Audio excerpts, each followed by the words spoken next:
sans doute du fait du débourrement tardif des jeunes bourgeons de chêne-vert, dans une zone sylvestre infestée d'œufs de bombyx disparates, les jeunes chenilles fraîchement écloses, afin de ne pas mourir de faim, n'eurent d'autre choix que d'émigrer par millions vers des zones au tendre feuillage plus précoce.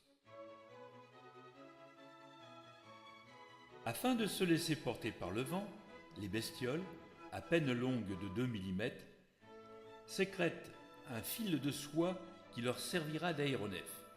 Elles possèdent aussi de plus de petites vésicules remplies d'air qui favorisent encore leurs évolutions aériennes.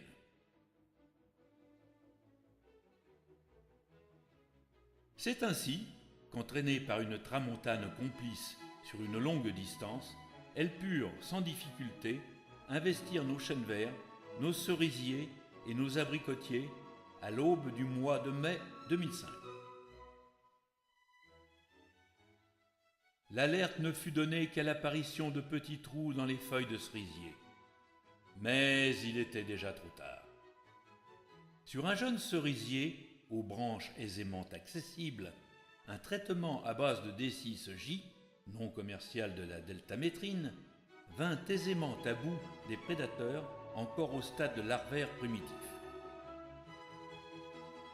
Sur les chênes, à la haute frondaison, nous dûmes renoncer à tout traitement efficace. Seul traitement palliatif à l'efficacité contestable, un arrosage au jet d'eau sur les basses branches pouvant être atteintes déclenchait le saut à l'élastique de dizaines de chenilles qui s'empressaient soit de rembobiner leur fil pour reprendre en haut leur repas interrompu, soit de se laisser tomber sur le sol et de tenter de regrimper le long des troncs en évitant l'écrasement par des souliers vindicatifs.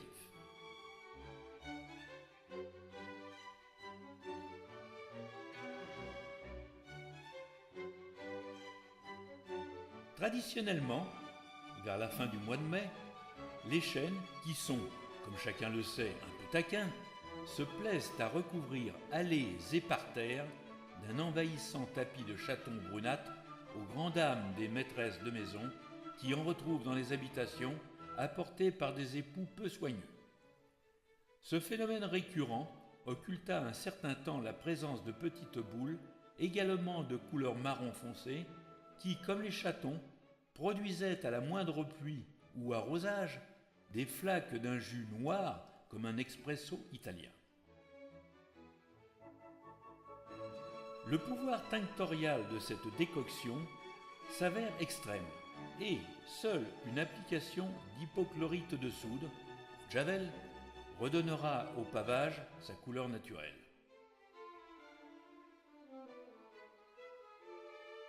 Un soir, alors que je profitais des dernières lueurs du jour sous mes arbres pour m'initier à quelques manipulations compliquées dont un ouvrage technique d'informatique prétendait me dévoiler les arcanes, 3 petites boules marron chutèrent dans la rainure qui séparait les pages 240 et 241.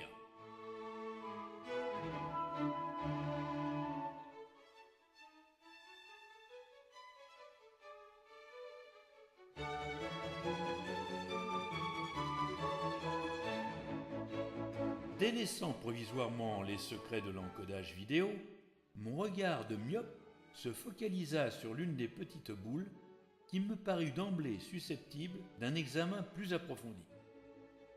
Je compris enfin qu'il s'agissait ni plus ni moins d'une crotte de chenille.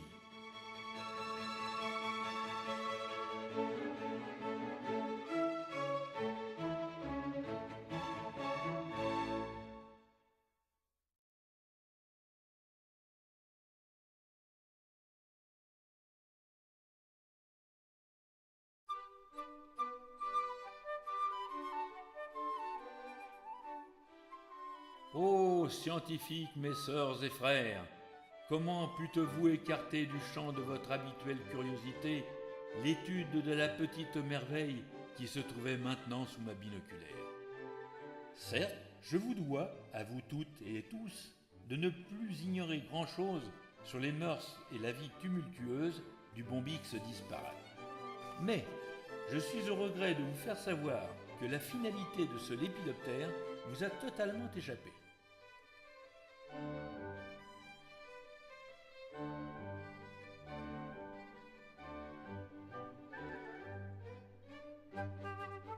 Ah, quelle sublime symétrie dévoilée par le grossissement optique émerveillait soudain mon regard, si souvent déçu par la vileté des réalisations humaines. Ma mission était désormais toute tracée. Je devais en dévoiler les multiples facettes à une humanité ignorante, mais cependant parfois susceptible d'évolution dans la connaissance du beau. L'œuvre, unique dans sa conception, bien que répétée à l'identique des centaines de millions de fois chaque année, était tout bonnement constituée de la fiente de la chenille, seul matériau dont la nature lui laissait le modelage.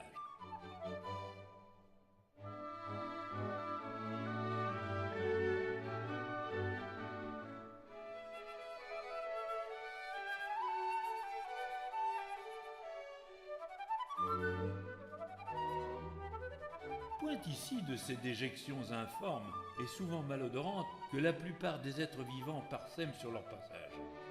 Non, l'élaboration suivait des règles architecturales très strictes auxquelles aucune chenille de Bombyx aurait songé à se soustraire. Tout leur venait donc ce sens inné de l'esthétisme total. Le fabuleux outil de recherche que constitue la toile Internet allait me permettre de soulever un pan du voile, mais aussi de me rendre compte que je n'étais en rien le précurseur que je croyais être. En 1937, un certain professeur Dimitri Popovski, tenant de la chaire de scatologie comparée à l'Université royale de Gross-Koumir, écrivit un remarquable ouvrage dont le titre était Bombyska Merdovski Kuriosnov. Gross-Koumir était à cette époque la capitale du royaume boldo-samovar qui devait un peu plus tard être annexé par l'URSS.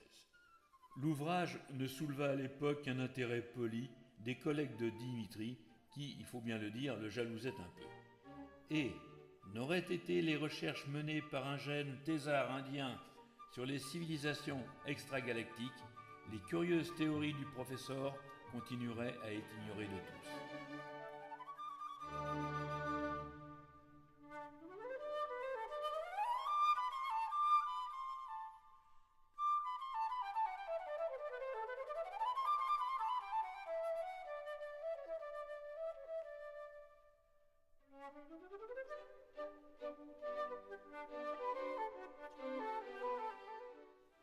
En gros, l'ouvrage démontre que les Bombyx disparates seraient les descendants de spationautes ayant atterri accidentellement sur Terre à l'époque des dinosaures. Dans l'impossibilité de regagner leur lointaine planète, ils firent souche sur notre globe, mais dégénérèrent peu à peu au fil des millénaires, au point de perdre toutes facultés intellectuelles. Seules inscrites de façon indélébile dans leur code génétique, leur sont restées les techniques de propulsion aérienne et le secret de la construction des merveilleuses habitations à symétrie hexagonale qui constellaient les espaces enchanteurs de leur monde perdu.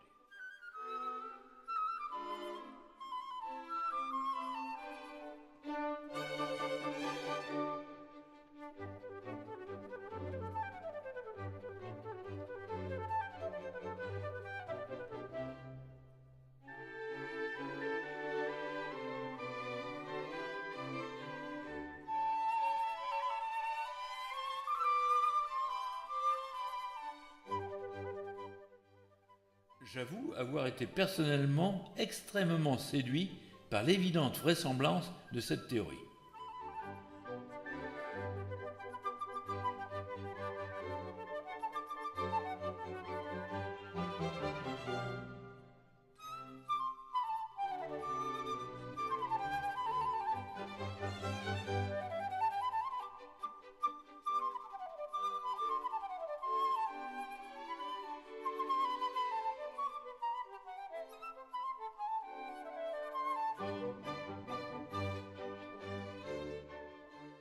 Mais revenons à nos grottes. Ainsi que les photographies le montrent, chaque construction comprend 3 ou 4 niveaux. Chaque niveau est constitué d'un cylindre aplati central, entouré de 6 autres cylindres identiques disposés régulièrement à 60 degrés les uns par rapport aux autres. Le matériau de construction semble être en grande partie constitué de tanins dont les qualités mécaniques ne sont pas idéales pour la réalisation d'objets d'art aux surfaces polies et chatoyantes. Combien les pauvres bestioles regretteraient, s'il leur subsistait le moindre sens commun, les connaissances métallurgiques de leurs lointains ancêtres dont on se plaît à imaginer les gigantesques habitations dorées ou scintillantes comme de purs diamants taillés. Le temps et d'importants crédits d'État me manquent pour approfondir davantage ces intéressantes techniques de construction. Je me contenterai d'attirer l'attention des ingénieurs en plasturgie sur la complexité de l'injecteur naturel de l'animal, dont l'étude se révélerait sans doute très profitable. Nous terminerons cet exposé en évoquant le triste sort de nos laborieuses artistes, sans cesse harcelés par des féroces prédateurs. Enfin, comme il ne faut pas se parer des plumes de César et rendre au pan ce qui lui appartient, je me dois de remercier les auteurs d'articles remarquables qui m'ont permis d'apprendre quasiment tout sur un sujet dont j'étais un ignorant intégral.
Celles et ceux qui n'auraient pas la possibilité de consulter les fichiers fournis en annexe sur ce disque et dont sont tirées toutes les informations communiquées dans le film, je vais maintenant lire un extrait de l'envoi de Monsieur Lequet qui résume assez bien ce qu'il est bon de connaître des callosomes.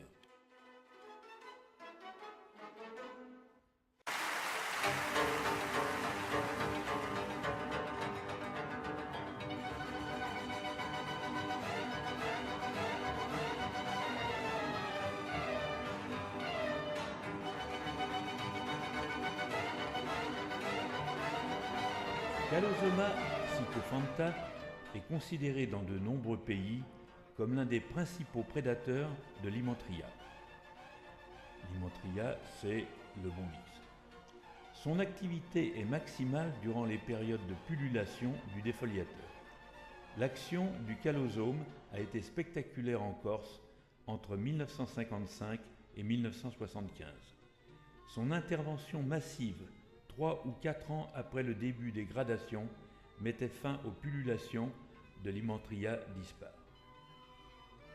Très largement répandu en Europe et en Asie, le calosome sycophante a été introduit aux États-Unis et au Canada, où son impact est loin d'être négligeable. Dans certaines régions, il tue jusqu'à 40% en moyenne des chenilles et des chrysalides du bombyx disparate, la mortalité qu'il provoque pouvant atteindre 75% en phase de rétrogradation du ravageur. La biologie et le comportement de Calosoma sycophanta ont été décrits par plusieurs scientifiques. Les œufs sont déposés au printemps à quelques centimètres dans le sol. Ils éclosent en quelques jours et les jeunes larves grimpent aussitôt sur les troncs à la recherche de leur proie. Après 3 stades larvaires, la larve s'enfonce dans le sol pour se nymphoser dans une coque terreuse. L'adulte émerge 3 à 5 semaines après la ponte, mais peut aussi rester dans sa loge jusqu'au printemps suivant. Les calosomes vivent 2 à 4 ans. Ils sont actifs chaque année durant 3 à 4 semaines et passent les autres mois dans le sol, enfermés dans une logette de terre.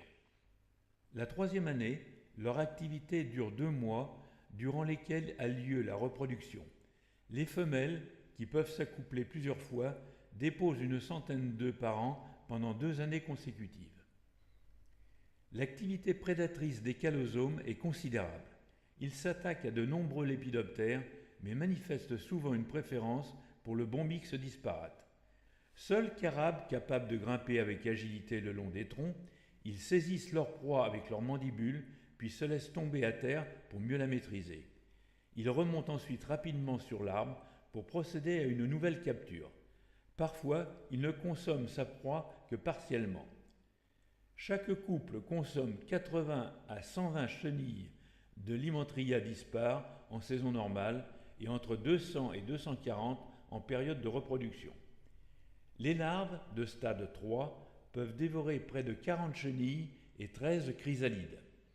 Leur activité est plus importante dans le bas des arbres où elles tuent jusqu'à 70% des chrysalides contre 30 à 35% dans la frondaison.